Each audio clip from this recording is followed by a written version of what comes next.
Bagaimana kabar Bapak Ibu sekalian? Alhamdulillah. Ya.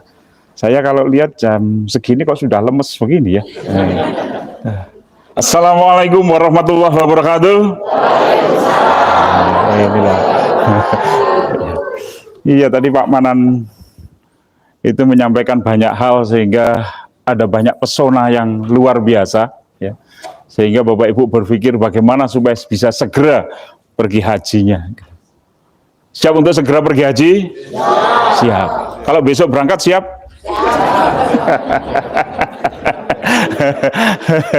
Jadi ketergesaan, kemudian kesiapan kita ternyata juga tetap harus ini ya, harus mengikuti proses ya, tidak serta-merta begitu. Baik Bapak Ibu sekalian, senang sekali bertemu dengan Bapak Ibu sekalian. Hari ini saya diminta untuk bersama-sama Bapak Ibu tentang membicarakan tentang bagaimana membentuk karakter kita agar haji kita nanti mabrur. Ya. Insya Allah saya pun berdoa bahwa Bapak Ibu sehat walafiat, baik fisik mental, kemudian juga pulangnya membawa sebutan sebagai haji mabrur. Amin. Baik Bapak Ibu sekalian, saya hanya ingin mencoba saja mengajak Bapak Ibu untuk memikirkan hal yang sederhana sekali. Sebelum nanti saya masuk ada ya sedikit bicara tentang teori, tetapi tentu saja lebih banyak bicara segala sesuatu yang sudah pernah Ibu alami, Bapak Ibu alami, tetapi kadang-kadang kita lupa, dan tugas saya hari ini adalah mengingatkan kembali agar pada saat Bapak Ibu melakukan perjalanan haji, ibadah haji nanti semuanya berjalan dengan lebih baik.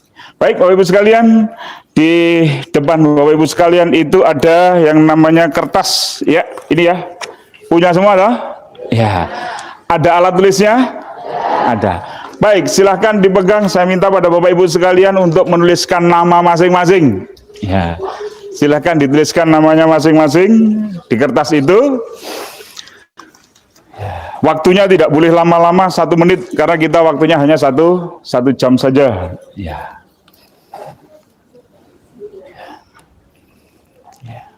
Yang belum selesai, yang tidak selesai 1 menit nanti dihukum suruh manasik.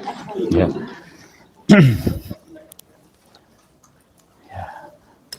Selesai Bapak Ibu sekalian? Selesai, Alhamdulillah. Baik, begitu mudahnya pekerjaan itu dilakukan oleh Bapak Ibu sekalian ya?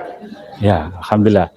Baik, sekarang Bapak Ibu akan pergi haji, tetapi sebelum pergi haji, maka saya minta Bapak Ibu untuk menuliskan nama Bapak Ibu kembali di atas kertas itu. Tetapi sebelumnya tolong pindahkan alat tulisnya ke tangan sebelah kiri.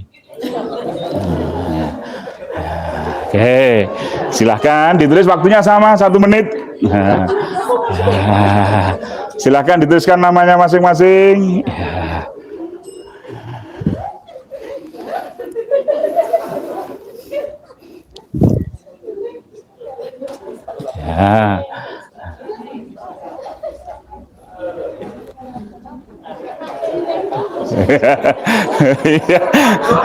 Oke, selesai? Belum lah. Oke. Iya, belum ya, belum ya. Oke. Kira-kira sejam lagi selesai nggak ya?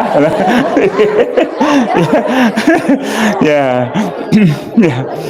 Senang saya Bapak Ibu itu serius banget nih, gitu. Makanya saya ajak nggak serius, tapi nanti kita coba bicaranya lebih banyak ya. Baik Bapak Ibu sekalian, satu pertanyaan. Tulisan siapa yang hari ini tulisan tangan kirinya lebih bagus dari tulisan tangan kanannya? Angkat tangan. Tidak ada. Astagfirullah, gitu ya. Oke, kalau begitu pertanyaan saya ganti. Apa sebabnya Bapak Ibu tangan kanannya lebih bagus tulisannya daripada tangan kiri? Oke, karena terbiasa, kan gitu kan ya? Ya. Apa yang Bapak Ibu keluarkan pada saat saya minta dari tangan kanan kemudian berpindah tangan kiri menuliskan nama lagi, yang keluar dari Bapak Ibu sekalian apa?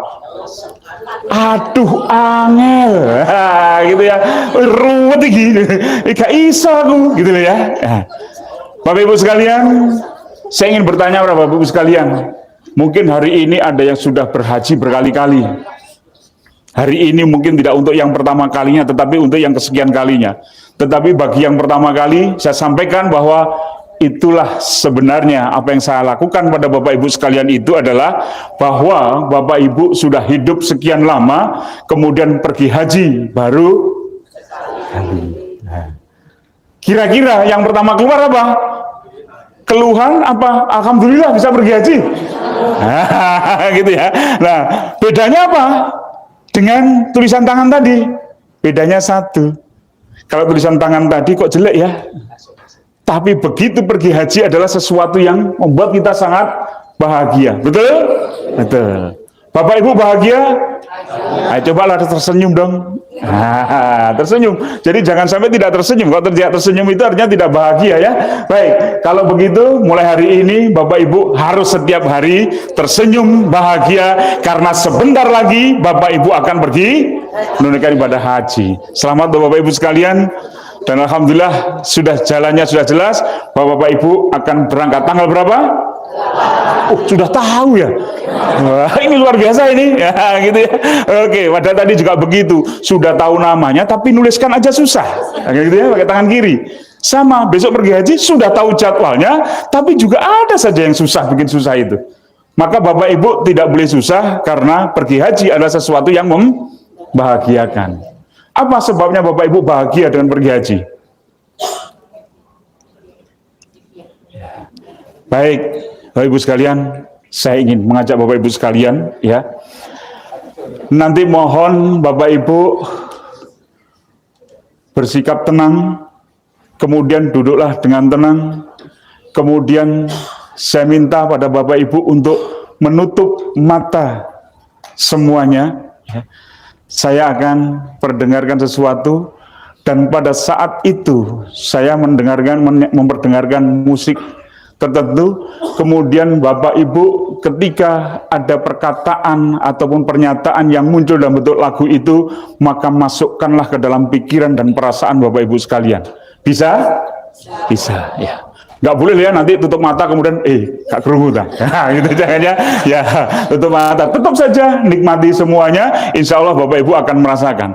Nanti pada saat pas posisi lagu labbaik Allahumma labbaik, maka ikutkanlah dalam hati Bapak Ibu sekalian untuk melantunkannya. Siap ya? Siap. Baik. Coba sih yakin siap sungguhan ini. Nggak percaya saya. Tes dulu. Angkat tangannya.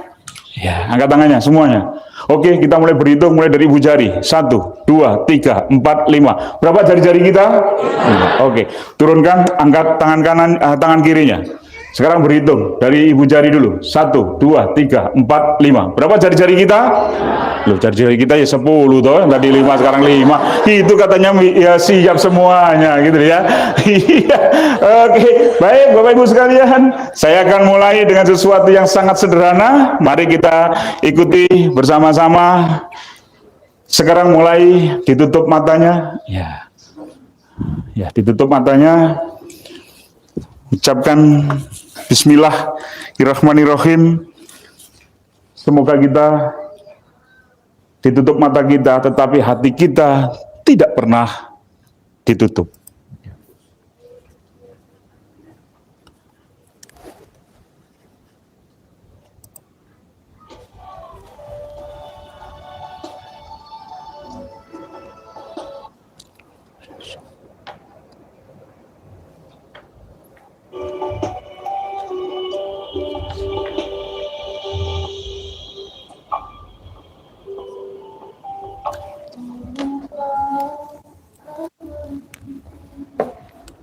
Temui di tanah suci, ini kau kan pergi. Tunaikan datang dan katakan padanya di sana, di sana labbaik Allahumma labbaik. Rasakan bahwa Bapak Ibu menerima panggilan itu ya.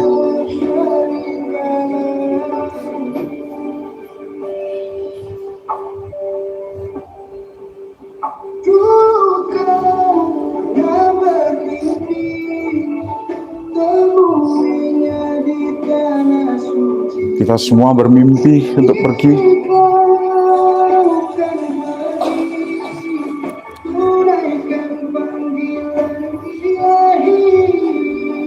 Ya Allah,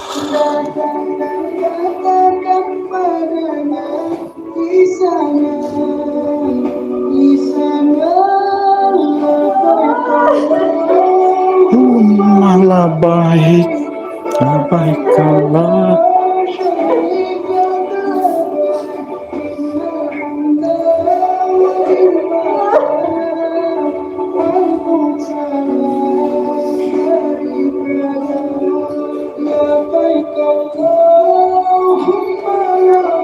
Ya Allah, aku datang memenuhi panggilan-Mu. Mudahkanlah segala urusanku.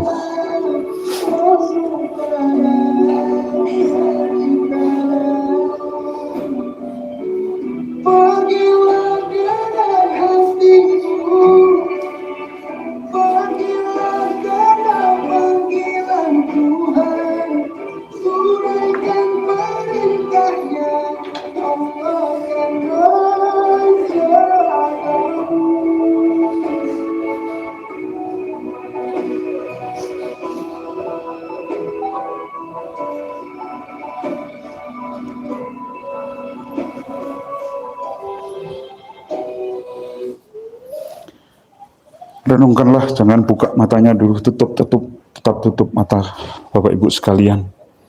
Renungkanlah bahwa Bapak Ibu hari ini Bapak Ibu akan segera memenuhi panggilan untuk menuju Baitullah. Maka tidak ada satupun yang bisa menghalangi panggilannya. Tidak ada satupun yang akan bisa menunda panggilan yang sudah disampaikan kepada Bapak Ibu sekalian dan sudah datang kepada Bapak Ibu sekalian. Semua hal yang ada di dunia ini kecil. Semua hal yang ada di dunia ini tidak ada artinya. Semua hal yang ada di dunia ini berlaku seperti kehendaknya. Maka hari ini, mulai sekarang, hati dan pikiran, tenaga Bapak Ibu sekalian, semuanya disiapkan untuk menuju panggilannya.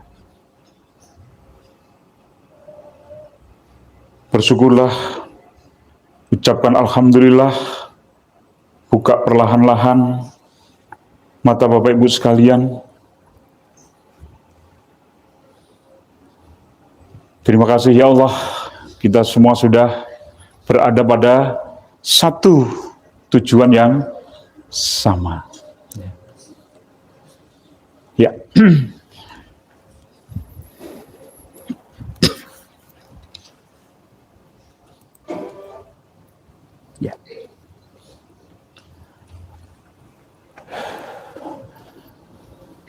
Baik, Bapak Ibu sekalian, saya tidak ingin membuat Bapak Ibu menangis. Ya. Saya tidak ingin membuat Bapak Ibu menjadi gelisah. Tetapi saya hanya ingin membuat Bapak Ibu meyakini bahwa yang Bapak akan dan Ibu akan lakukan itu adalah sebuah perjalanan yang sangat luar biasa.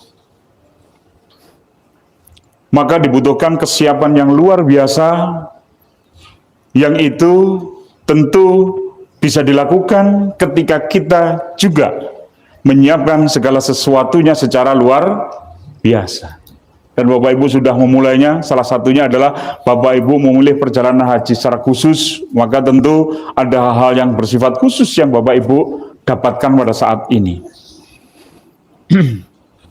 Bapak Ibu yang dimuliakan Allah, maka saya akan mencoba untuk memaparkan beberapa hal bahwa ada beberapa konsep yang itu berkaitan dengan kepergian haji kita itu sebenarnya di dalam psikologi disebut salah satunya adalah bisa dengan menggunakan konsep teori bahwa ada perilaku yang berencana.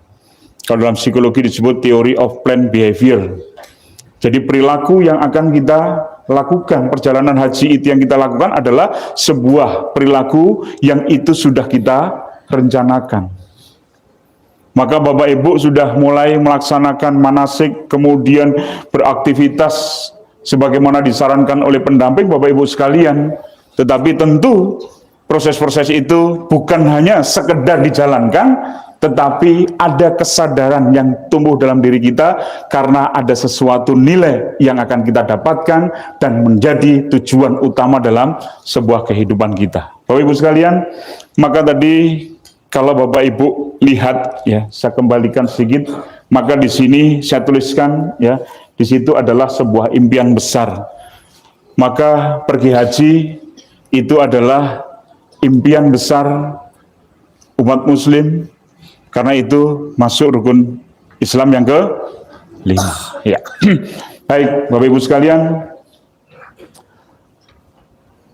ada beberapa penelitian yang akan saya sampaikan. Satu, bahwa spiritual, transformasi spiritual ya, dan perkembangan psikologi itu merupakan berperan pada religius seseorang, dan hasilnya menunjukkan bahwa perjalanan haji dapat menjadikan katalisator untuk transformasi spiritual dan pertumbuhan pribadi yang signifikan. Artinya bahwa sebuah perjalanan yang bisa menjadikan bagian transformasi kehidupan kita secara spiritual dan pertumbuhan pribadi itu ternyata juga sudah masuk ke dalam sebuah proses penelitian itu, dan itu memang benar adanya. Yang kedua adalah penelitiannya Smith dan Johnson, itu menunjukkan bahwa adanya peningkatan dalam kesejahteraan emosional dan penurunan tingkat kecemasan setelah menunaikan ibadah haji. Di dalam naskah saya yang saya sampaikan kemarin itu tidak saya cantumkan, nanti kalau Ibu Bapak berkenan untuk ini diambil silahkan, monggo, nanti minta saja pada panitia, nanti akan saya simpan di panitia.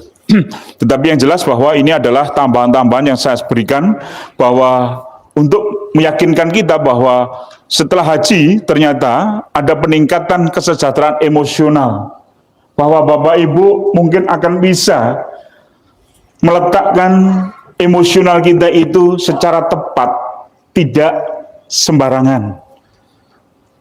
Jadi istilah salah satunya adalah hasil penelitian yang dilakukan oleh Smith dan Johnson itu.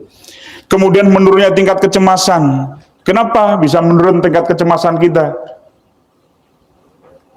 Bagaimana tentang kehidupan, kecemasan tentang kehidupan dan sebagainya, semuanya itu bisa berakhir ternyata setelah Bapak Ibu menjalankan proses ibadah haji itu. Kenapa? Dalam penelitian itu menyebutkan bahwa salah satunya adalah bahwa Bapak Ibu sudah menyelesaikan seluruh proses yang ada itu, maka ibadah haji tadi dikatakan bahwa menyingkirkan segala sesuatunya, dan yang terbesar adalah hanya Allah. Maka Bapak Ibu punya keyakinan bahwa apapun yang terjadi tidak perlu dicemaskan, karena kita punya siapa? Allah Subhanahu wa Ta'ala. Itulah kehebatan dari sebuah perjalanan ibadah haji. Berikutnya, Bapak Ibu sekalian, bahwa haji itu juga menunjukkan konsistensi dalam meningkatkan secara emosional, spiritual, serta pengurangan gejala kecemasan dan depresi setelah melakukan perjalanan religius itu. Kenapa? Bapak Ibu juga banyak mengalami perjalanan-perjalanan yang luar biasa, bertemu dengan sekian orang. Kadang-kadang ada orang yang bertemu dengan sekian banyak orang itu menjadi cemas luar biasa, ketakutan luar biasa, akan hilang sesuatu pada dirinya, kehilangan jati dirinya, kehilangan pribadinya dan sebagainya. Tetapi ternyata bahwa Bapak Ibu memiliki keyakinan bahwa tidak akan pernah hilang diri Bapak Ibu sekalian, karena Bapak Ibu sedang berada di rumah Allah. Yang terakhir, hasilnya menunjukkan bahwa interaksi sosial dan perasaan empati terhadap sesama jamaah memainkan peran penting dalam meningkatkan secara psikologis selama perjalanan haji. Maka sebenarnya segala persoalan yang ada dalam perjalanan haji itu, ketika Bapak Ibu meyakini bahwa perjalanan itu adalah perjalanan yang luar biasa, maka Bapak Ibu akan meningkatkan kemampuan interaksi sosial yang Bapak Ibu lakukan, ya, yang Bapak Ibu lakukan dengan teman-teman Bapak Ibu sekalian, dan memunculkan perasaan empati pada diri Bapak Ibu sekalian. Menunjukkan sikap peduli pada Bapak Ibu sekalian, karena apa? Setiap hal yang Bapak Ibu lakukan sebenarnya semuanya adalah berarah atau bermuara kepada keyakinan bahwa apapun yang saya lakukan itu adalah semata-mata karena ibadah Allah.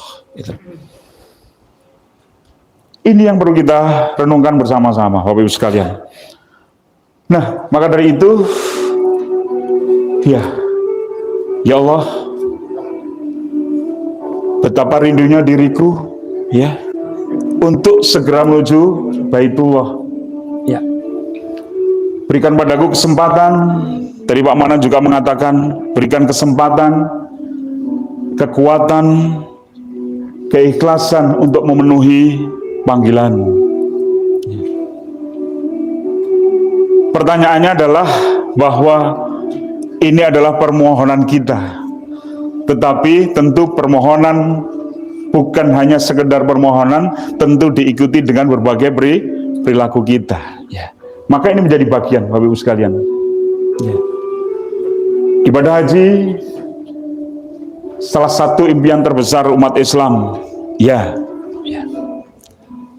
Tadi mungkin juga sudah disampaikan bahwa secara etimologi bahwa haji itu dimaknai secara etimologi adalah bersengaja.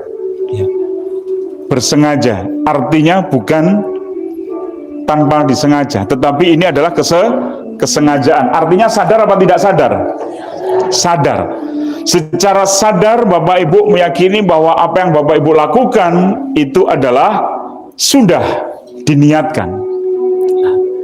Maka secara fikih mungkin saya ambil bahwa bersengaja pergi ke Makkah untuk menunaikan ibadah haji karena Allah pada bulan tertentu dengan niat haji atau umroh. Ya.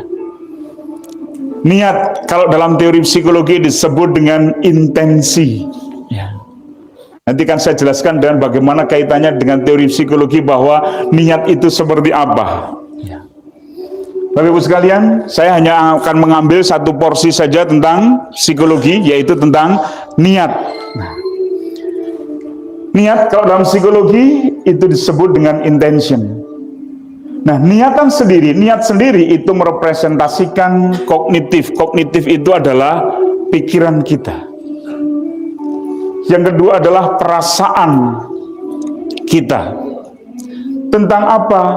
Tentang kesiapan diri kita untuk melakukan satu tindakan ataupun perilaku. Kalau kita berniat untuk pergi haji, maka artinya bahwa apa yang sudah saya niatkan itu merupakan representasi, mewakili pikiran-pikiran saya, perasaan-perasaan saya, dan siap untuk melaksanakan haji. Itu yang terjadi. Maka saya bisa merasakan ketika Bapak Ibu saya minta untuk menutup mata, kemudian mendengarkan bahwa Bapak Ibu sudah sekian lama bermimpi untuk pergi haji, kemudian suatu ketika di situ memperdengarkan labbaik Allahumma labbaik, begitu Bapak Ibu memasukkan ke dalam hati Bapak Ibu sekalian untuk ikut bernyanyi di dalamnya, maka ternyata Bapak Ibu merasakan sesuatu yang luar biasa. Saya tidak tahu, mungkin Bapak Ibu ada yang berdiri bulu kuduknya dan sebagainya. Kenapa? Karena Bapak Ibu sudah menyerahkan segala sesuatunya dengan niat ikhlas untuk pergi ke Baitullah. Ini pentingnya.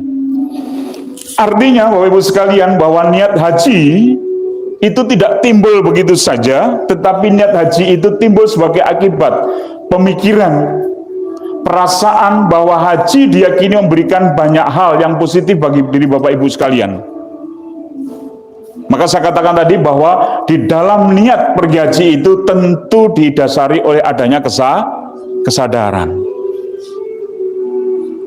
Maka kalau Bapak Ibu tadi sadar bahwa ketika Bapak Ibu saya minta untuk menuliskan nama Bapak Ibu sekalian dengan menggunakan tangan kanan, maka itu biasa saja Bapak Ibu lakukan. tetapi melaksanakan perjalanan ibadah haji itu ketika saya minta untuk mengubah dengan tangan kiri, maka saya berharap Bapak Ibu mulai menyadari bahwa dengan kesadaran dari niatan Bapak Ibu sekalian itu ada konsekuensi logis yang harus dijalankan. Salah satunya adalah pada saat ini hari Minggu mungkin Bapak Ibu akan bersama keluarga biasanya, tapi ternyata Bapak Ibu ada di sini mendengarkan ocehan saya, betul nggak? Nah, gitu. Suaranya gak enak. Ya. Jangan dengarkan suara saya nggak enak, karena apa? Yang tidak enak itu berarti kalau suara saya sudah keluar, ada yang mengatakan suaramu nggak enak gitu. Itu yang salah bukan suara saya, tetapi telinganya orang. Karena ada sasar telinga orang berbeda-beda ya. Nah, gitu aja. Nah, Bapak Ibu sekalian, ini yang saya katakan secara teoritik bahwa intensi itu ada teorinya, yaitu theory of planned behavior. Teori perilaku berencana. Jadi niat haji, niat ibadah haji itu yang Bapak Ibu lakukan itu adalah sebuah perilaku yang direncanakan. Ya.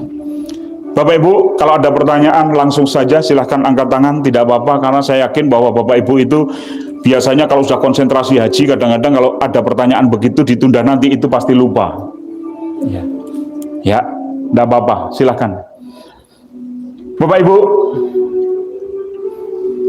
mari kita lihat bersama-sama niat atau intensi, seberapa keras atau kuat mencoba dan seberapa besar usaha yang dikorbankan oleh Bapak Ibu sekalian dalam melakukan sesuatu, yaitu ibadah haji.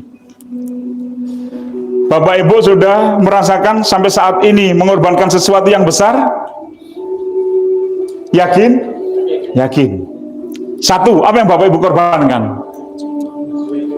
Ya, duit yang pertama jelas. Ya. Yang kedua, waktu. Ya. Yang ketiga, kesenangan Bapak Ibu sekalian juga sudah mulai dipisahkan dengan sesuatu yang menjadi punya tujuan yang sangat besar. Biasanya kalau hari Minggu begitu mungkin belanja kemana-mana, sekarang tidak. Sekarang fokus pada bagaimana mengerahkan usaha untuk menjadi lebih besar. Salah satunya tidak biasa jalan pagi, sekarang jalan pagi. Mungkin nanti sore akan jalan-jalan lagi, berputar-putar kampung dan sebagainya itu. Sudah dilakukan? Sudah. Dilihat tetangga kira-kira ngapain sore-sore itu jalan-jalan begitu, gitu. Nggak punya pekerjaan itu, nah, kan gitu kan. Tapi ibu bapak cuek aja. Kenapa? Karena bapak ibu meyakini bahwa ada niatan yang lebih besar. Nah, itulah salah satu bentuk usaha yang bapak ibu lakukan, bapak ibu korbankan itu. Gitu lah. Saya berharapnya kenapa ini tidak mungkin akan dilakukan ketika seseorang tidak menyadari apa yang dia lakukan itu, gitu loh. Tidak ingin mencapai sesuatu, maka itu akan berat. Pagi disarankan untuk jalan-jalan muter lapangan itu misalkan 20 kali. Kalau bisa saya muter lapangannya 30 kali. Kemudian orang datang kepada ibu bapak sekalian, Pak, sudah muter berapa kali? Sudah 20. Sarannya berapa? 20. Bapak kok masih muter saja? Ya saya pengen 30 kok. Ngapain Pak 30? Nggak apa-apa ya, saya pengen itu saja 30 gitu loh. 20 saja kan sudah cukup. Ya cukup. Bagi saya tidak cukup. Kenapa? Saya ingin mengkondisikan diri saya dalam kondisi yang jauh lebih sehat. Ya. Yang berikutnya adalah pada dasarnya bahwa konsep teori plan of behavior itu adalah memprediksi intensi yang apabila tidak ada masalah yang serius, maka akan terwujud dalam bentuk perilaku yang nyata. Maka pergi haji menjadi haji mabrur sebagaimana yang kita harapkan bersama, itu akan bisa terwujud ketika tidak ada sesuatu yang insya Allah menghalangi ini, tidak ada masalah yang serius. Bagaimana kita akan sampai pada ibadah haji itu dengan maksimal kalau kita punya masalah?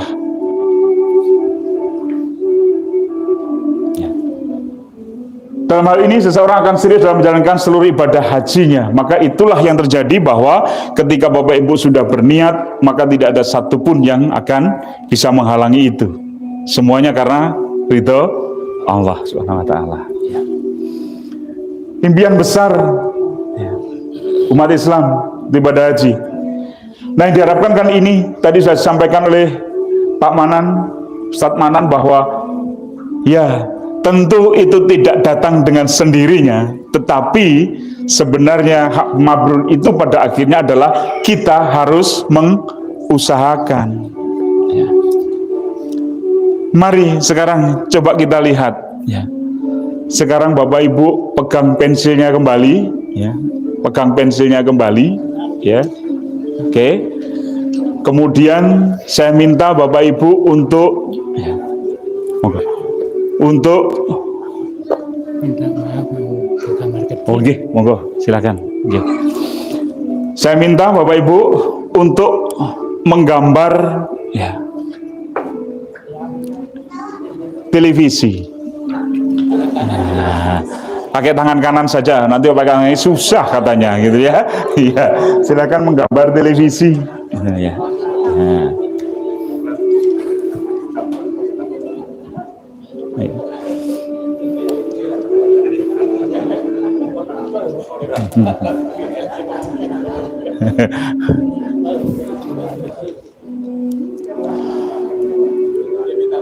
Selesai.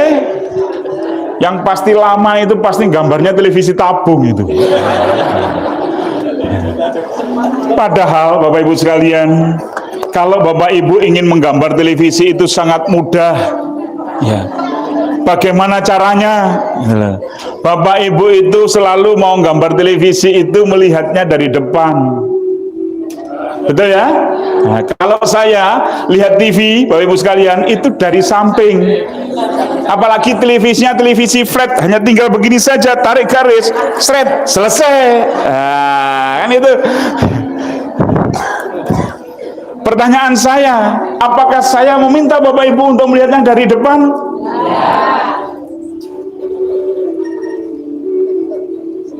Bapak Ibu merasa kesulitan karena apa? Gambar begitu, kemudian masih harus ada tombolnya, kemudian meletakkan remote dan sebagainya di sini, kemudian nanti ada tombolnya orang dan sebagainya. Susah sekali. Siapa yang membuat susah itu? Bukan saya kan? Ibu Bapak sendiri toh? Itulah yang terjadi. Ya. Maka bahwa sebenarnya persoalan pada saat nanti Bapak Ibu pergi haji itu lebih banyak persoalan itu bukan muncul dari luar tetapi dari diri sendiri. Nggak percaya? Oke, saya tambah lagi satu. Silahkan gambar motor sekarang. Ayo. Bingung tambahan? Bagaimana motor itu? Pusing juga gitu loh. Padahal motor itu gampang gambarnya. Kotak satu, tarik garis, kemudian tarik garis sedikit saja. Sudah jadi motor, bukan sepeda motor. Motor itu penggerak itu adalah dinamo. Nah, dinamo itu digambar kotak begini saja, tarik begini sudah keluar, itu adalah di dinamo, itu motor. Tapi kalau ibu saya minta untuk gambar motor, apa yang terjadi? Ujungnya ininya, aduh masih banyak sekali gitu loh. Maka dari itu ada kesadaran kepada diri kita dulu, bahwa kalau Bapak Ibu sedang menemukan masalah pada saat di lapangan nanti, maka lihatlah dari perspektif yang berbeda. Sudut pandangnya beda. Maka nanti Bapak Ibu akan menemukan teman yang sulit. Bahkan bukan sulit saja, tetapi sangat sulit. Jangan khawatir. Bagaimana caranya? Supaya ibadah kita tetap berjalan dengan baik, fahami yang bersangkutan. Maka tadi dikatakan bahwa orang yang akan pergi haji, orang yang sudah pergi haji itu akan meningkatkan empatinya seseorang itu. Kenapa? Empati itu memahami apa yang dipikirkan orang, ya, peduli apa yang dipikirkan oleh orang lain. Jadi kalau ada orang lain melakukan sesuatu yang berbeda dengan kita, apakah kita harus memarahi dia? Tidak. Contoh misalkan, satu ketika Bapak Ibu nanti, ya, ini satu rombongan, ini satu pesawat. Sudah ada yang batuk-batuk kan? Sudah ada yang batuk-batuk. Kemudian batuk-batuk, untuk tidak batuk-batuk apa yang dilakukan? Minum. Ya. Sudah batuk-batuk, pusing, tambahin lagi. Apa yang dilakukan? Tidur, kalau bisa, kan itu. Kalau nggak bisa, apa yang dilakukan? Pakai minyak angin. Minyak angin tidak sedikit, banyak minyak anginnya, gitu ya. Setelah itu apa yang terjadi? Yang sebelahnya itu nggak suka minyak angin. Nah, apa yang Bapak Ibu lakukan? Ikut gelisah, ikut capek.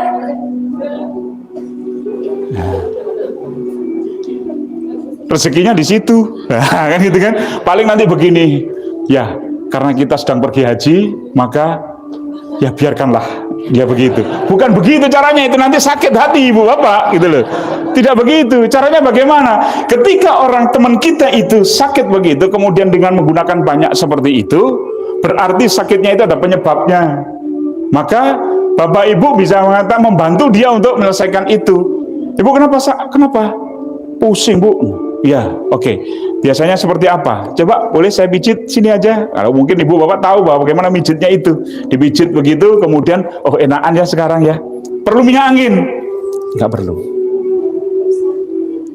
Ya. Kalaupun toh tidak bisa melakukan itu, kemudian minyak anginnya kenceng, bagaimana kira-kira? Ya. Kita berpikir bahwa ya ini adalah bau yang luar biasa. Coba misalkan ibu bapak minyak anginnya merek A, kemudian ibu yang sakit itu mereknya B, itu sejak dulu sudah pakai itu. Ibu minta, bu ganti yang ini aja bu, manjur. Mau nggak kira-kira? Nggak mau. Nah kan itu nggak mau. Lalu apa yang kita lakukan? Ya sudah, mintalah. Maka tugas kita adalah buatlah teman-teman Bapak Ibu sekalian untuk selalu merasa bahagia, karena perjalanan dengan kebahagiaan itu insya Allah mereka akan sehat-sehat walafiat. Ya.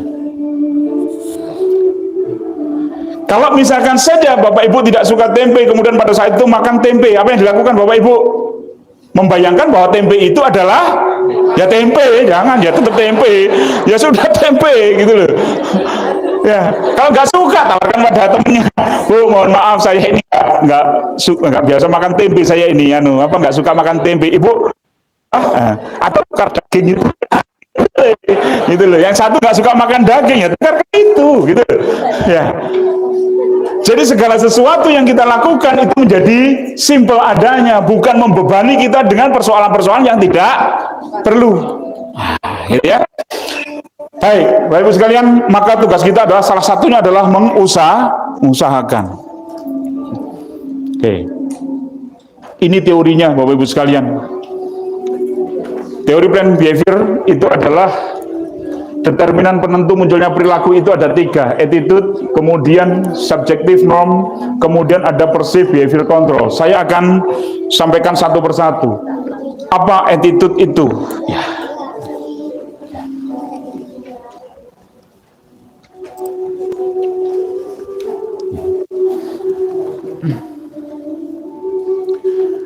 Attitude itu adalah sejauh mana seseorang mempunyai evaluasi atau penilaian yang disuka atau tidak suka terhadap perilaku yang bersangkutan. Ya.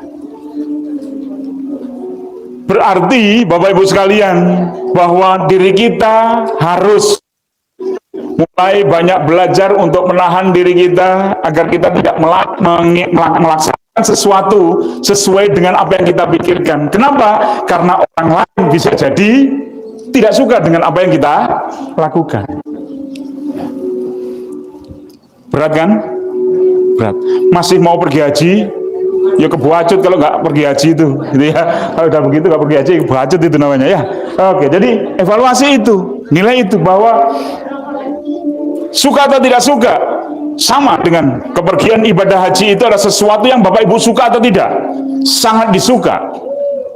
Kategorinya bukan hanya segera suka, tapi sangat disuka. Maka Bapak Ibu meyakini bahwa itu adalah perjalanan yang menyenangkan. Ya. Maka jangan bersedih, bergembiralah bahwa Bapak Ibu akan melaksanakan sebuah perjalanan yang luar biasa di situ. Ya. Yang berat kan ini, Tekanan sosial dilaksanakan dalam melaksanakan atau tidak melaksanakan sebuah perilaku itu, Bapak Ibu, Ya. itu pergi haji. Adakah orang yang bilang begini, loh, pergi haji, sok. Nah, Pernah mendengar? Semoga tidak pernah mendengar. ya. Kalau mendengar kadang-kadang kita hati. Kalau pun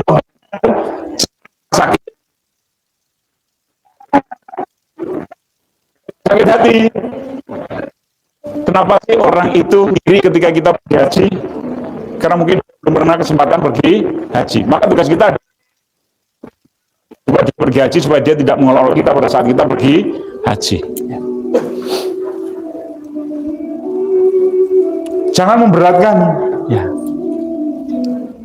Sudah mau melakukan sesuatu, Ya. norma kita, tekanan sosial kita itu jauh lebih berat dibandingkan dengan itu. Seperti tadi, saat itu berada dalam satu pesawat, satu bis dan sebagainya. Beberapa waktu yang lalu teman saya itu kemudian sudah karena bisnya terbatas untuk melakukan satu perjalanan dari satu tempat ke tempat yang lain, ada satu kelompok itu, 1-2 orang itu ngotot pengennya segera kembali ke maktabnya. Tapi tidak bisa pada akhirnya. Karena apa? Karena sudah diatur bahwa A, B, C, D, E, F, G itu sudah ada kendaraannya ini. Tetapi dia ada beberapa orang di antaranya itu yang tidak. Akhirnya apa? Dia melompat begitu bisnya datang, langsung masuk bis itu, kemudian berangkat. Dia berbahagia, kenapa? Meninggalkan teman-temannya. Aku nanti pasti sampai di tempat, di maktab, kemudian istirahat lebih dulu daripada teman-teman saya. Faktanya ternyata tidak seperti itu. Temennya yang lain itu ternyata sudah sampai di maktab 3 jam berikutnya baru nyampe di situ. Gitu. Loh, kamu dari mana? Lah, aku tadi naik bis itu, ternyata keliru, bis itu muter lagi. Nah, gitu. Salahnya siapa kalau begitu? Nah, ya kita yang membuat masalah diri kita sendiri. Maka seringkali Bapak Ibu sekalian, persoalan yang muncul itu bukan dari luar, tapi bagaimana cara kita memandang bahwa ada persoalan itu, tetapi kita tetap bersikap positif. Oke, disuruh misalkan, oke, kelompok kita tunggu dulu. Kan ada koordinatornya kan, ada ketua kelompoknya. Tunggu dulu, bisnya sebentar lagi datang. Itu sudah datang, tapi itu bukan untuk kita. Tunggu dulu. Nah, gitu. Bersabar dulu. Dulu itu cepat bisnya, itu orang-orang rebutan semua. Ya rebutan biarkan aja, kita sudah punya jatah bis masing-masing. Inilah yang terjadi, Bapak Ibu sekalian, yang tidak pernah kita duga bahwa tekanan sosial kita itu kadang-kadang menjadi lebih berat. Karena apa? Kita melakukan ini dan tidak melakukan itu hanya karena keinginan diperhatikan orang lain. Tapi tidak. Ketika Bapak Ibu akan pergi haji, maka satu hal, bahwa orang lain apapun juga, ngomong apapun, baik, buruk, dan sebagainya, terserah mereka, tetapi kita harus berserah diri bahwa saya berangkat menuju Baitullah itu semata-mata karena memenuhi panggilannya.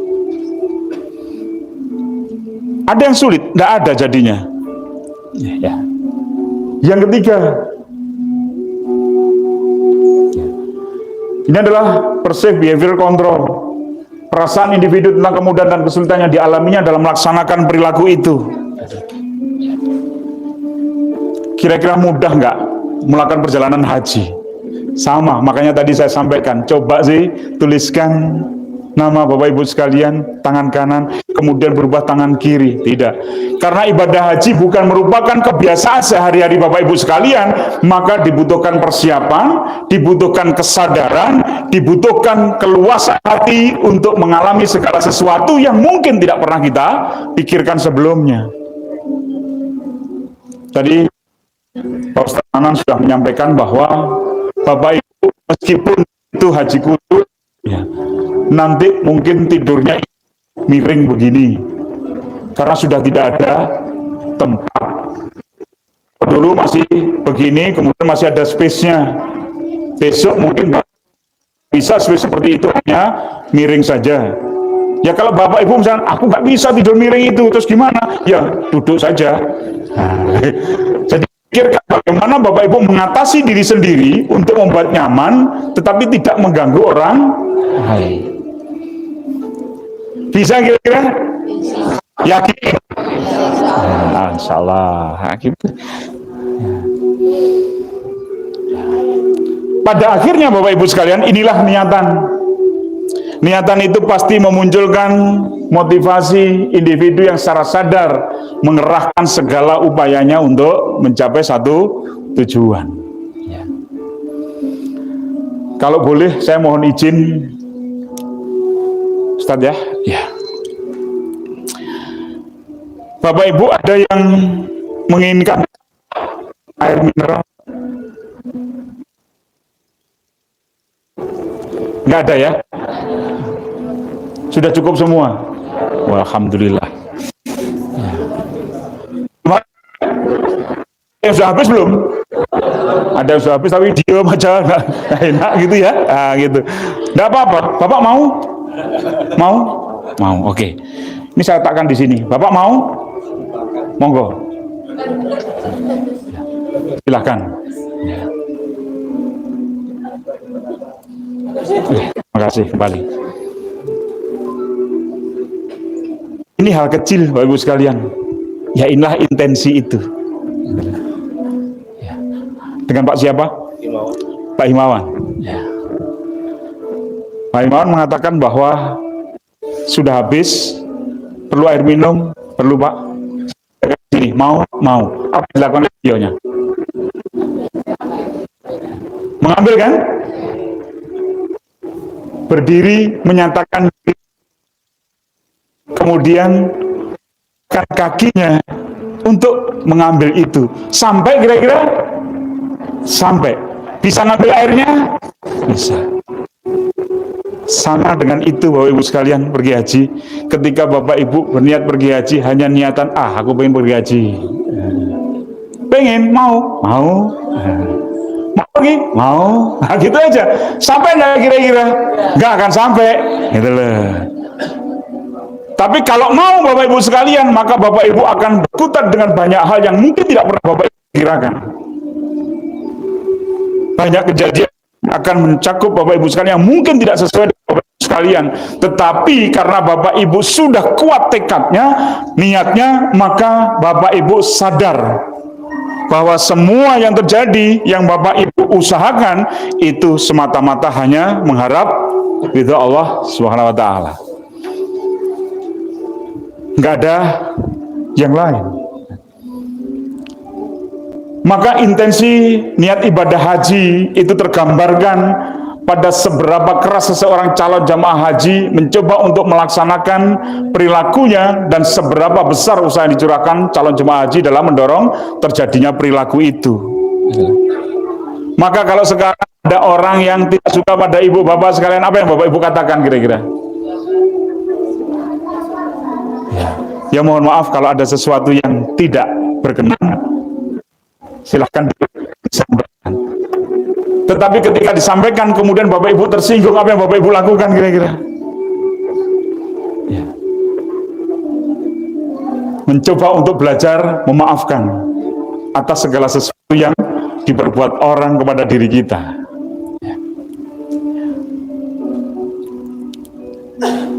Jadi tidak ada sesuatu yang menjadi sulit ketika dalam proses perjalanan haji Bapak Ibu sekalian itu, kuncinya satu, kembalikan semua hal yang menghalangi perjalanan Bapak Ibu sekalian, hambatan yang terjadi Bapak Ibu sekalian, kepada niat Bapak Ibu sekalian untuk mencapai haji mabrur.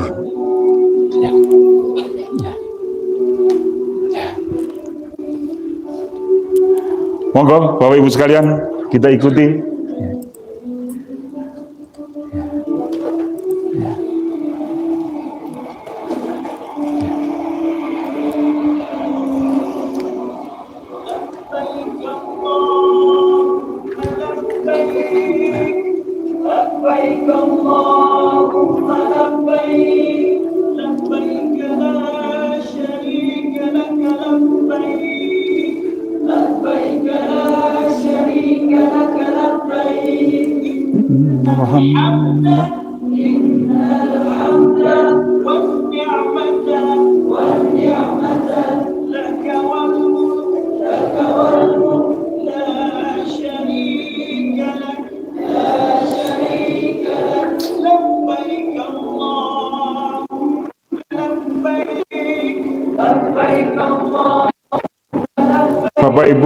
tidak usah ragu-ragu, keluarkan semuanya dengan pernyataan yang keras ya.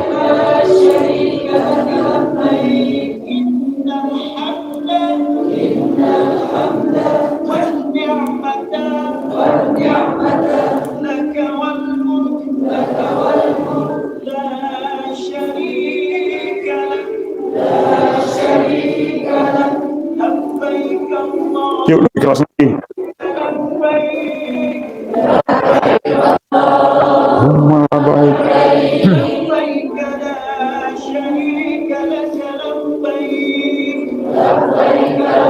Syarikallah.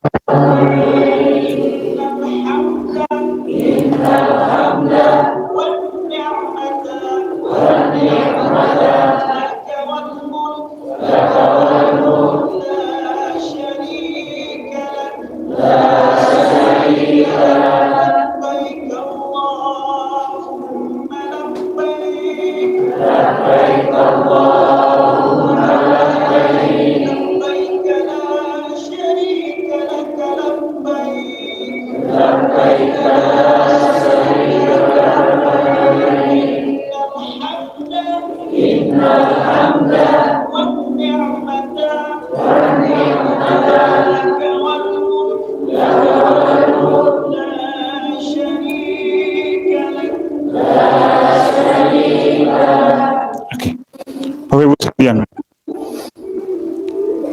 haji itu secara psikologi, kalau dalam konsep teorinya Maslow, ya, maka inilah yang bisa saya padu-padankan. Bapak Ibu, motivasi haji itu didasari oleh tentu salah satunya adalah persoalan fisiologis. Fisiologis sudah Bapak selesaikan. Yang kedua adalah rasa aman. Ya, fisiologis itu termasuk salah satunya adalah biaya haji. Ya. Yang kedua adalah rasa aman. Bapak Ibu sekalian sudah menyelesaikan rasa aman itu dengan cara apa? Tadi disampaikan oleh Ustadz Manan bahwa segala sesuatu, perdagangan apapun juga yang membuat dirimu menjadi bahagia karena fokus di situ, maka semuanya tinggalkan. Maka Bapak Ibu sudah melaksanakannya di sini. Ya. Kemudian sebenarnya kalau boleh saya katakan bahwa kebutuhan dasar dari hierarkinya Maslow itu sama dengan rukun Islam yang 5 itu. Karena apa? Yang mendasari kita menjadi umat Islam adalah dengan bersyahadat. Yang kedua adalah dengan sholat. Maka dengan sholat menjauhkan dari perbuatan keji dan mungkar, maka akan memberikan rasa aman kepada diri kita. Yang ketiga adalah puasa, cinta dan memiliki. Mungkin kita dalam berpuasa itu tidak pernah menyadari bahwa apa yang kita lakukan sebenarnya adalah bentuk rasa cinta kita kepada tubuh kita, mengistirahatkan untuk sekian waktu dia bekerja. Kemudian zakat itu menggambarkan bahwa orang-orang yang diberi zakat adalah mereka-mereka yang salah satunya adalah mereka yang tidak mampu, sedangkan yang memberi zakat adalah mereka-mereka yang memiliki kelebihan. Atau menyadari bahwa sebagian rezekinya itu adalah milik orang lain. Dan di dalam haji, ibadah haji itu semua hal ini ada di dalamnya. Mulai syahadat, salat, puasa, zakat, haji itu mencakup keseluruhannya. Dan di dalam teori Maslow itu bahwa orang sudah tidak berpikir tentang fisiologinya, orang sudah merasa aman, orang sudah memiliki cinta dan memiliki, kemudian sudah punya harga diri yang cukup, maka dia akan mengaktualisasikan dirinya. Dan ingat bahwa aktualisasi diri secara teoritik, Maslow itu mengatakan bahwa aktualisasi diri itu bukan hanya kemampuan untuk mengeksplorasi segala potensi yang ada, tetapi kesadaran ruhaniah dia terhadap penciptanya.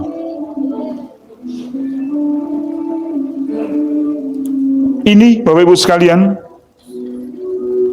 saya coba renungkan itu, ternyata bahwa ya ini kebutuhan dasar. Rasa aman sudah Bapak Ibu lewati. Rasa cinta memiliki sudah Bapak selesaikan di situ. Bapak juga harga dirinya sudah tumbuh, maka tinggal satu-satunya adalah melaksanakan ibadah haji, yang itu merupakan aktualisasi diri. Kalau Bapak Ibu misalkan sholat tidak akan disebut bahwa kalau misalkan ibadah haji, maka Bapak Ibu aktualisasi dirinya itu akan disebut sebagai seorang haji atau hajah. Tetapi kalau orang itu rajin sholat, maka tidak mungkin disebut sebagai orang sholater. Kan tidak ada toh? Puasar, nggak ada toh? Nggak ada. Satu-satunya rukun Islam yang ada sebutannya itu hanya haji. Itu sebenarnya bentuk penghargaan yang diberikan atas salah satunya adalah tertunaikannya semua hal yang ada di situ. Ya. Nanti pada saat Bapak Ibu pergi haji, tentu Bapak Ibu akan juga menjalankan zakat, kemudian sholat, puasa dan sebagainya, itu semuanya ada dalam haji itu. Maka haji itu merupakan satu hal yang bersifat tuntas di situ. Maka tidak ada hal yang diharapkan kecuali haji mabrur, itu aja. Maka kembali lagi ketika kembali ke tanah air, maka Bapak Ibu sudah memahami bahwa ini sudah selesai fisiologis dan sebagainya. Bapak Ibu tidak hanya berpikir tentang makan saja, tetapi kalau misalkan persoalan makan itu, pasti Bapak Ibu akan berpikir, apakah tetangga kiri kanan saya sudah makan? Nah, itu pasti akan muncul. Karena apa?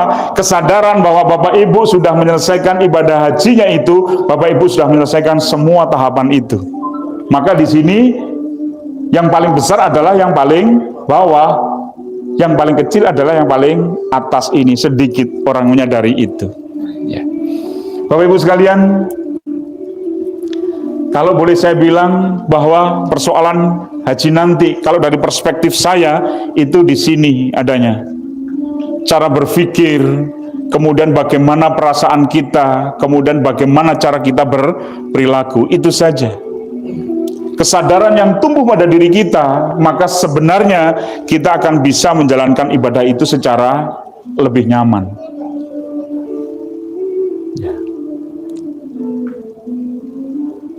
Bapak Ibu, spiritualitas kita, harapan berangkat haji. Bapak Ibu nunggu berapa lama hajinya? 1 tahun ya? 7 tahun, ada yang 1 tahun. Bahkan sekarang kalau daftar sekarang sudah berapa tahun lagi? Bisa 25 tahun kan?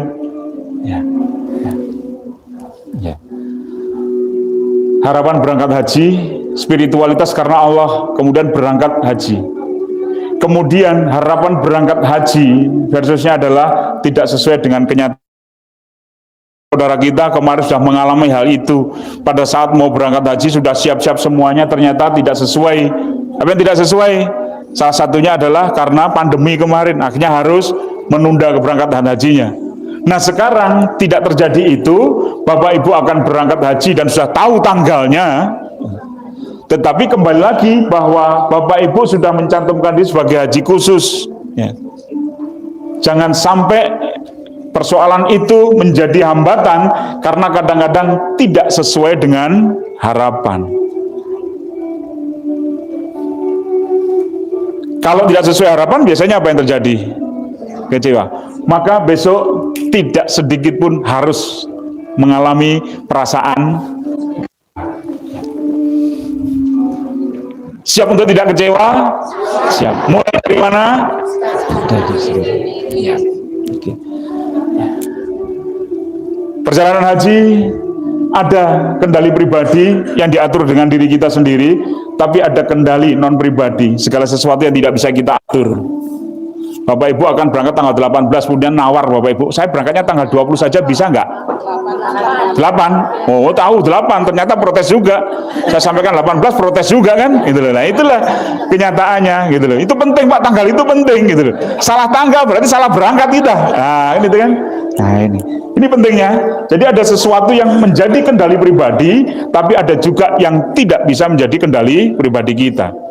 Satu tanggal 8 sudah berangkat, maka Bapak Ibu tidak boleh nawar, ya saya berangkatnya tanggal 20 saja. Tidak bisa. Saya mundur aja lah. tanggal 7, nggak bisa juga. Ya ikuti itu sudah. Yang tidak bisa diatur itu, maka kita, ibaratnya kita batang pisang, roboh saja. Sudah. Ikuti saja aturannya itu. Ya. Yang bisa kita kendalikan, kita kendalikan. Ya. Misalkan saja, kalau biasa pagi sudah sarapan, kemudian pada saat itu sarapannya telat. Bapak Ibu, apa yang Bapak Ibu lakukan kira-kira? Bersyukur? Ya. Bersyukur makanannya agak terlambat. Kenapa? Ya. Ya. Paling tidak nanti Bapak kalau sudah terlambat makannya, kemudian karena ketergesaan waktunya mepet, maka Bapak makannya sedikit. Berarti kita diberikan kesempatan untuk ya diet. Nah, gitu loh. Enak aja gitu loh. Nggak usah dibebankan macam-macam. Capek kita, ya. Oke. Kendali pribadi ini Bapak Ibu sekalian. Ya. Ya. Ya, sorry ini. Ini dulu. Ya. Jadi Bapak Ibu sekalian, tentu saat ini adalah Bapak Ibu berada pada kemampuan material yang tinggi. Ya. Kemudian Bapak Ibu mengarahkan diri Bapak Ibu untuk memiliki spiritualitas yang tinggi. Maka Bapak Ibu berada di sini. Maka jangan diganggu dengan hal yang tidak penting, yang itu bisa membuat Bapak Ibu kacau. Hanya karena persoalan sedikit saja. Dan biasanya persoalan itu akan menjadi lebih besar ketika kita menggunakan rasa kita yang pertama. Jadi maka dari itu segala sesuatu yang kita lihat itu biasanya tidak langsung masuk ke pikiran kita, tapi biasanya langsung masuk ke perasaan kita. Kita seneng apa tidak? Nah, gitu. Kalau sudah tidak seneng, maka kita pikirkan, mesti wong iku. Nah, gitu. Kalau sudah begitu, maka berarti kita sudah berbenturan. Kalau sudah berbenturan, maka kita berusaha mengcover diri kita sehingga kita tidak bisa leluasa. Ini yang terjadi. Ya. Kendali non pribadi, transportasi, kesehatan, paspor, visa, kebijakan dan sebagainya sudah, itu bukan urusan kita. Maka kalau ada persoalan di situ, bertanyalah kepada orang yang memang mau mendampingi Bapak Ibu sekalian. Kalau tidak ada, berarti ini sudah selesai. Siapa yang diantara Bapak Ibu sekalian yang tidak suka dengan melihat orang begitu banyak? Ada yang pernah nonton konser? Tidak pernah ya? Wah, nah, gitu ya. Tidak pernah nonton konser kayak begitu. Nah, kemudian adatnya kayak begitu. Nah, kemudian yang berikutnya adalah kondisi kesehatan. Bapak Ibu harus menjaga mulai sekarang. Caranya bagaimana? Itu Bapak Ibu diskusilah dengan tim dokter yang mendampingi Bapak Ibu sekalian untuk melaksanakan ibadah haji. Kemudian kondisi geografisnya yang mungkin naik turun, ya, yang mungkin begitu panas, ya, cuacanya panas dan sebagainya. Informasinya besok cuacanya berapa derajat? 45, malam 32. Ya. Biasanya kalau 45, 48 itu biasanya telur aja sudah mateng itu. Kalau direbus telur 48 itu sudah mateng itu. Ya. Artinya apa? Bahwa suasananya cukup panas. Cukup panas, disenggol saidik wong ngamuk. Nah, istilahnya senggol jotos. Nah, itu orang Malang itu. Nah, itu ya, itu jangan sampai terjadi ya. Enggak usah ya. Oke, kemudian makanan-makanan, ya makanan kalau di rumah mau apa saja silakan, itu boleh. Tapi makanan itu yang ngatur adalah panitia, sudah ikuti panitia itu, makan itu, ya sudah. Kalau tidak suka, maka Bapak Ibu bisa membawa makanan kering itu, abon atau apa begitu untuk, ya, untuk kepentingan Ibu sendiri. Jadi caranya adalah kalau tidak suka itu, maka Bapak Ibu bisa mencari alternatif secara pribadi. Kalau tidak suka minuman teh dan sebagainya, disajikan teh, ya kita kan punya air putih, ya sudah, cukup itu. Ya. Lebih nikmat mana kira-kira teh sama air putih? Ya. Lebih nikmat mana kira-kira teh sama air putih? Bagi orang yang punya persoalan di lambungnya, maka teh itu menjadi tidak enak. Air putih lah yang paling enak. Kan gitu kan? Jadi ketika orang itu berbeda dengan kita, maka perbedaan itu bisa beragam. Maka Bapak Ibu bisa pahami bahwa semeja saja itu pesennya minuman itu bisa beda-beda. Apalagi satu pesawat dengan jumlah orang yang cukup banyak, persoalannya akan semakin banyak. Ya.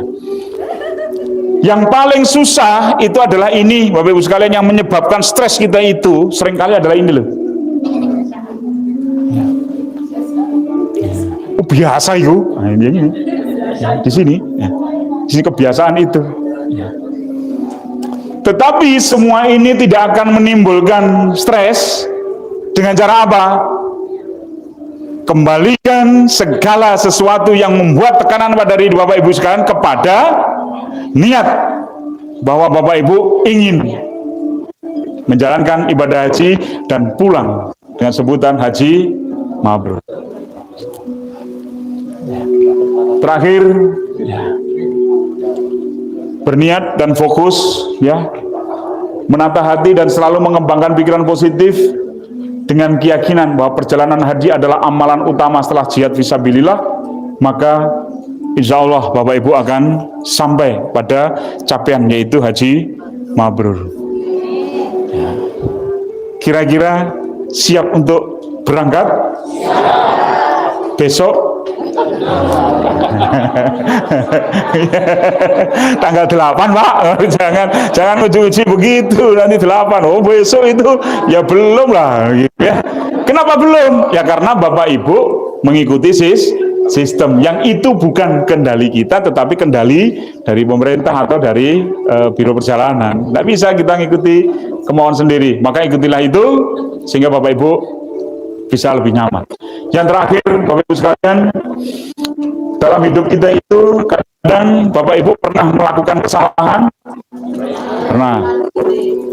Apa yang Bapak Ibu lakukan ketika Bapak Ibu melakukan kesalahan? Minta maaf. Ya, minta maaf. Kalau Bapak Ibu sebagai orang yang dikenai kesalahan oleh orang lain, maka Bapak Ibu lakukan apa? Memaafkan. Berusaha untuk memaafkan. Kenapa begitu? Karena satu, psikologis orang yang meminta maaf pada saat dia melakukan kesalahan itu sudah menundukkan egonya dia. Yang pertama, tidak mudah Bapak Ibu sekalian. Yang paling susah dalam hidup manusia itu adalah menurunkan ego pribadinya. Yang kedua, Bapak Ibu sekalian, kenapa disebutkan dalam Islam itu bahwa yang maaf itu lebih mulia daripada orang yang meminta maaf? Karena orang yang memberikan maaf itu ternyata adalah orang yang sangat jauh menurunkan egonya dia. Kepeduliannya dia ditingkatkan, tapi egonya dia turunkan. Maka dari itu, bagaimana kita menjadi orang-orang yang pemaaf. Ada satu tip yang luar biasa yang bisa saya sampaikan pada Bapak Ibu sekalian. Bapak Ibu menjadi lebih nyaman. Yang pertama adalah belajar untuk selalu memaafkan sebelum orang lain minta maaf. Bisa kira-kira? Setuju? Bener nggak kira-kira begitu? Bener ya? Ya. Oke, kalau bener begitu, maka ini coba.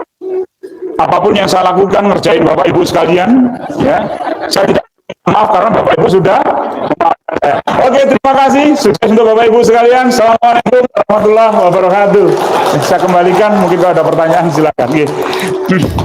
Terima kasih Bapak Yudhistira Karsono PPSI.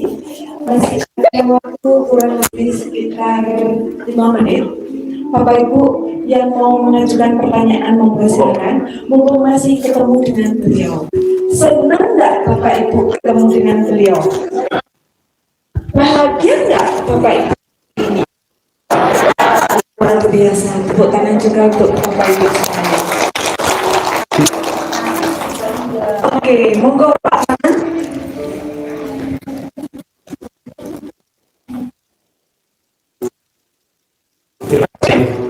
Tadi dikatakan bahwa hasil dari uji itu salah satunya menghilangkan kecemasan mental virtual. Tadi juga dikatakan bahwa haji mabrur juga harus diusahakan. Yang saya tanyakan, kecemasan ini merupakan diusahakan atau memang hasil dari sana bahwa kita itu harus pasti berkurang kecemasan? Ya. Terima kasih. Ya. Sekalian terima kasih atas pertanyaan Nanang ya. Ya.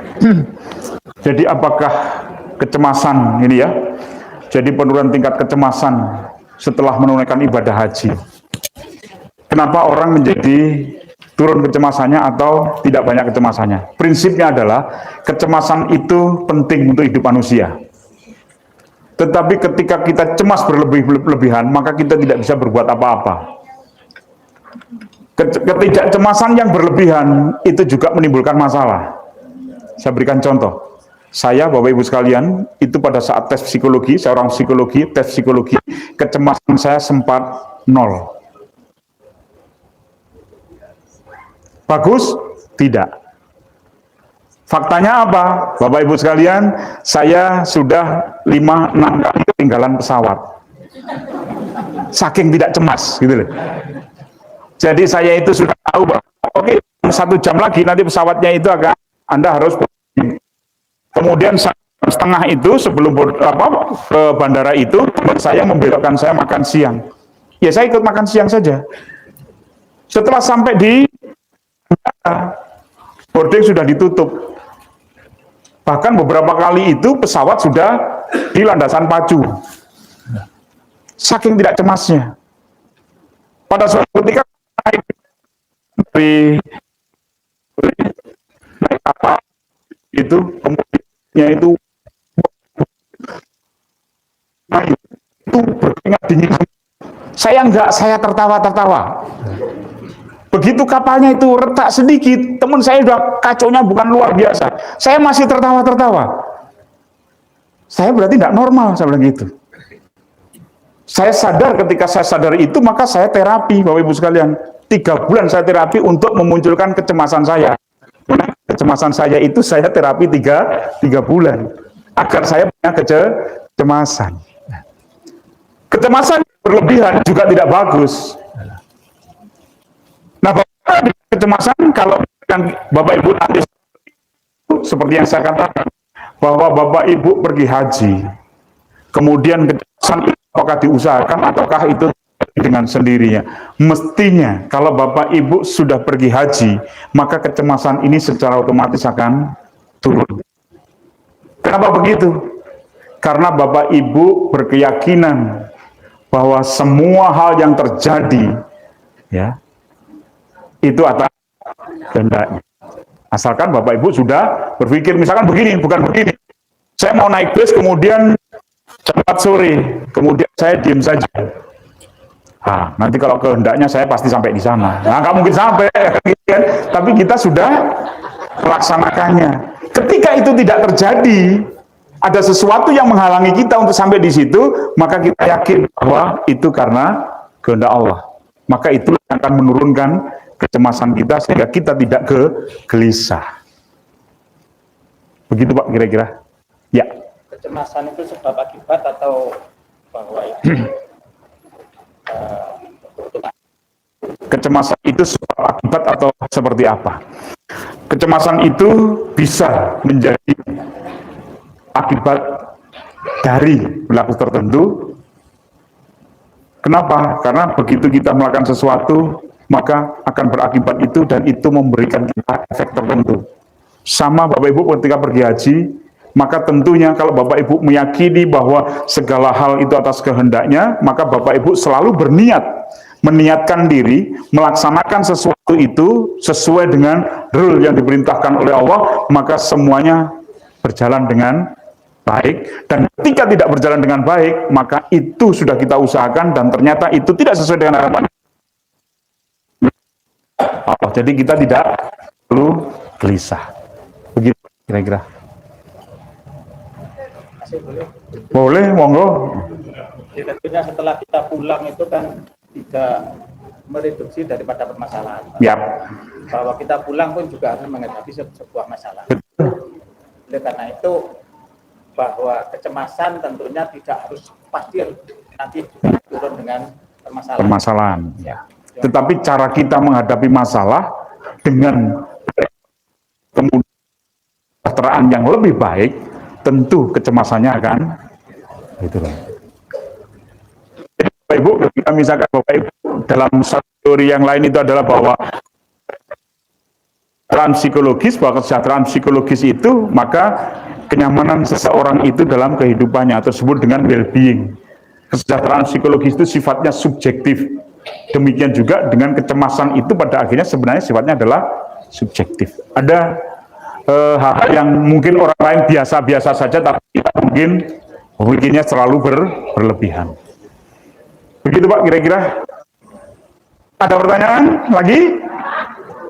Monggo, satu lagi Bu ya. Oh gitu. Ya kalau pribadi nanti di rumah saja, gitu ya. Monggo Bu. Waalaikumsalam. Orang kaya banyak, orang beli barang banyak, tapi saya nggak iri. Kenapa kalau orang umrah haji saya iri? Itu aja. Assalamualaikum. Pertanyaan saya, Ibu bersyukur enggak dengan iri itu? Bersyukur. Ya sudah, selesai. Tapi tidak negatif apa positif? Ya iri pada sesuatu yang baik, boleh nggak Bapak Ibu sekalian? Boleh. Nah, positif itu. Tapi kalau, nah, itulah kecemasannya kan begitu ya, tidak bisa melakukan sebaik dia. Nah kan gitu, itu baik juga gitu loh. Itu pentingnya. Ya. Alhamdulillah Bapak Ibu sekalian, saya kembalikan kepada pemilik acara ya. Nanti kalau tidak kita bisa sampai sore. Gitu ya. Baik, terima kasih sekali lagi bahwa apapun yang saya sampaikan, kemudian guyon-guyon saya yang mungkin menyinggung Bapak Ibu sekalian, saya sekali lagi tidak perlu minta maaf, yakin Bapak Ibu sudah memaafkan saya. Terima kasih. Assalamualaikum warahmatullahi wabarakatuh. Terima kasih.